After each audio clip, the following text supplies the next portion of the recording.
Massive industrial fire here in New Haven escalated into the city's first 4-alarm fire in decades. I'm Kaylee Collins in New Haven now with the latest. A unique up-close look at the terrain crews are facing as they battle the Hawthorne fire. I'm Matt Karen reporting in Berlin as they enter a new phase of the operation. A showdown for the U.S. Senate. I'm Kay Pattyfoot in New Haven. Hear from Senator Chris Murphy and Matthew Corey. Two candidates touch on the issues that matter most to the people of Connecticut. All local, all morning. This is Fox 61, Connecticut's news station.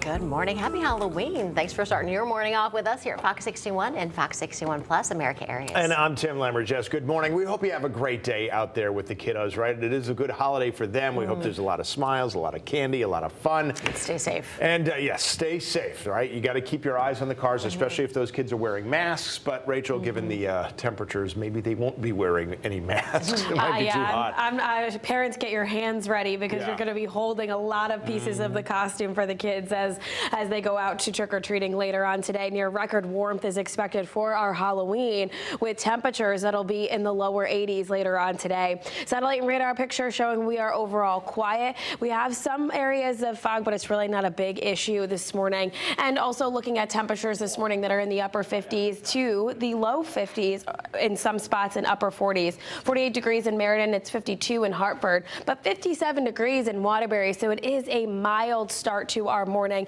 and we're only going to get warmer from here. So taking a look at the happy Halloween forecast here, temperatures are around 80 degrees at 3 o'clock, around 73 degrees by 7 o'clock. So it will be quite warm. Symphony.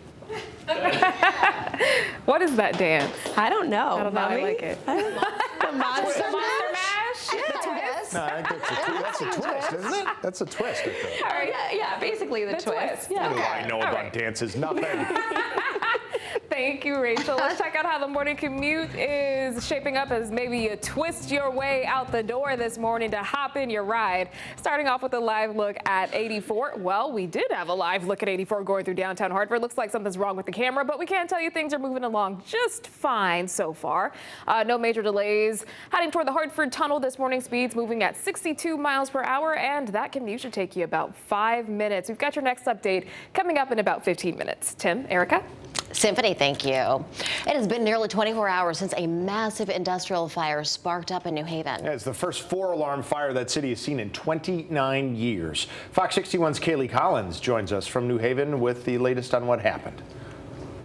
I'm just in front of River Street here in New Haven, where this industrial building behind me had gone up in flames entirely yesterday morning. Crews were said to have been working on some hot spots here overnight as that fire continued to smolder throughout the entire building, which is about 100,000 square feet. We're not currently seeing those crews on scene just yet, but we do know that it's expected to be a lengthy investigation process just because of the size of this building. We also know that over 100 firefighters from both New Haven and some surrounding cities and towns had first responded to this fire. 2 people were inside the building at the time, but they did make it out safely. Officials say right now it's unclear why they were inside at the time of the fire. Now, this building, as I mentioned, is at least 100,000 square feet, and it's said to have a lot of dry storage inside. It's also home to many businesses and a mechanic shop as well.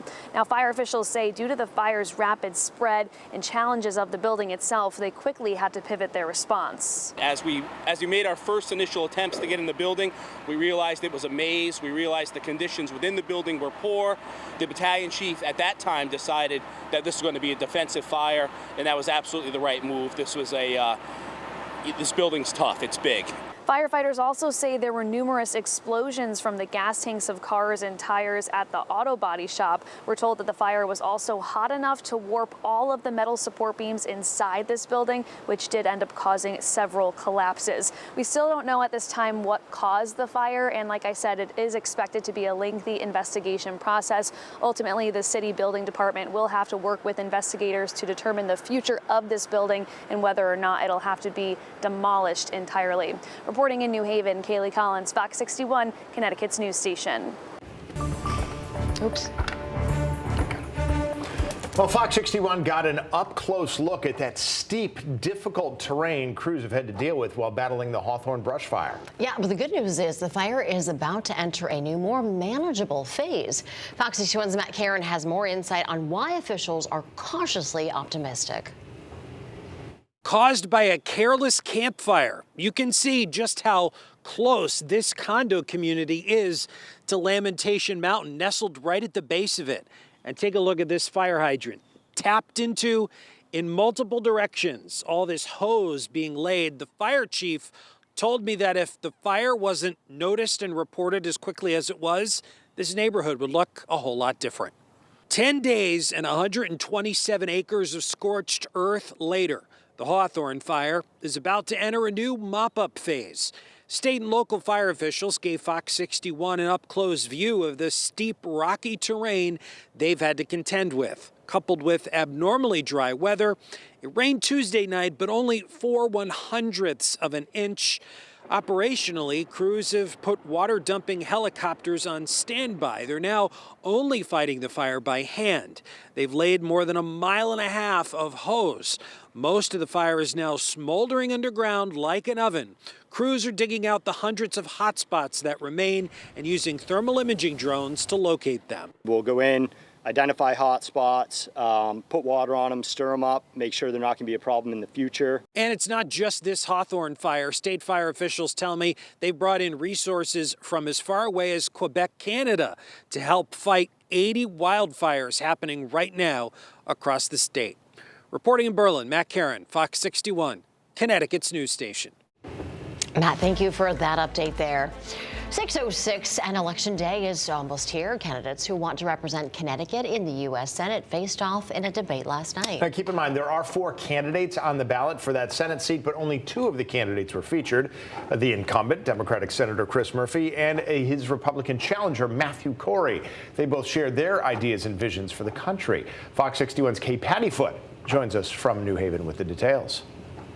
Senator Chris Murphy and Matthew Corey debated Wednesday night, just days before Election Day. The 2 candidates touched on a number of issues, including safety in school, gun violence, the economy, and the age requirement for social media. This upcoming election is critical. Incumbent Senator Chris Murphy is seeking his 3rd term as senator, while Republican opponent Matthew Corey thinks it's time for a change. Look, when you're a small business guy and you've worked in the private sector, you understand the consequences of the bills you pass in Washington, how they affect your life every single day. Senator Murphy said when it comes to price gouging, investing in tax cuts is crucial. To put more money in people's pockets, we can certainly do more to tackle the price of medicine. And when it comes to social media safety, Senator Murphy believes the government must step in. I have a piece of legislation that requires parental consent for any young person to be on social media before they're 17, that bans any children under 13 from being on social media. Another hot topic, crime. And a lot of this crime is being committed by illegal aliens and the Venezuelan gangs. Over 600 arrests in New York City by Venezuelan gang members. We don't have to tell you, it reached our shores of Stamford, Connecticut. I don't know where the argument is that crime is down. We had East Haven police officers get shot. Matthew Corey believes it's time someone with a business background is sent to Washington, and he believes President Trump will be the next president. As for Senator Murphy, he says he fears if Donald Trump is reelected, the country will only be divided further. In New Haven, Kay Pattyfoot, Fox 61, Connecticut's news station. Okay, thank you. Now, if you want to cast your ballot today, there are, once again, extended hours for early voting, as the polls will open in a couple hours at 8 a.m. and close 12 hours later at 8 p.m. Each city and town in Connecticut will have at least one early voting location open. More than 455,000 voters in Connecticut have voted early so far in this election, and the early voting will continue until Sunday at 6 p.m. Now, nationally, by almost all accounts at this point, the race for the White House seems like a toss-up. So Kamala Harris and Donald Trump are working to convince as many voters as possible. Both candidates were in Wisconsin yesterday. Trump got on board a garbage truck just after he arrived in Green Bay, Wisconsin. It was in response to comments made by President Biden, who likened his supporters to garbage during an interview. The president's comments came while he shared his thoughts about the remarks made by comedian Tony Hinchcliffe at a Trump rally in Madison Square Garden. During the rally, Hinchcliffe called Puerto Rico, quote, a floating island of garbage. Well, Trump then spoke at a rally in Green Bay while he wore an orange and yellow safety vest. Trump criticized the vice president about how the Biden administration handled crossings at the U.S.-Mexico border.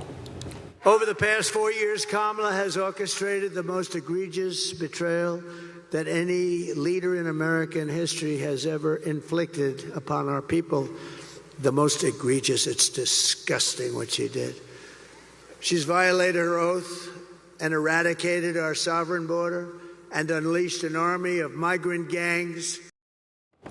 Trump also said he would work with Mexico's government to stop fentanyl from coming over the southern border.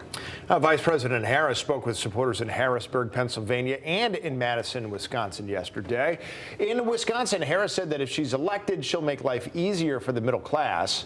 That includes a plan to create more affordable housing and to help people with Medicare cover the cost of home care.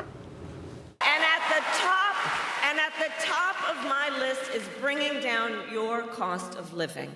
That will be my focus every single day as president. I will give a middle-class tax cut to over 100 million Americans. Harris also once again promised to ban corporate price gouging on groceries during emergencies across the country, like the pandemic being an emergency. Although grocery stores themselves typically have a very slim profit margin, usually only between 1% and 3%.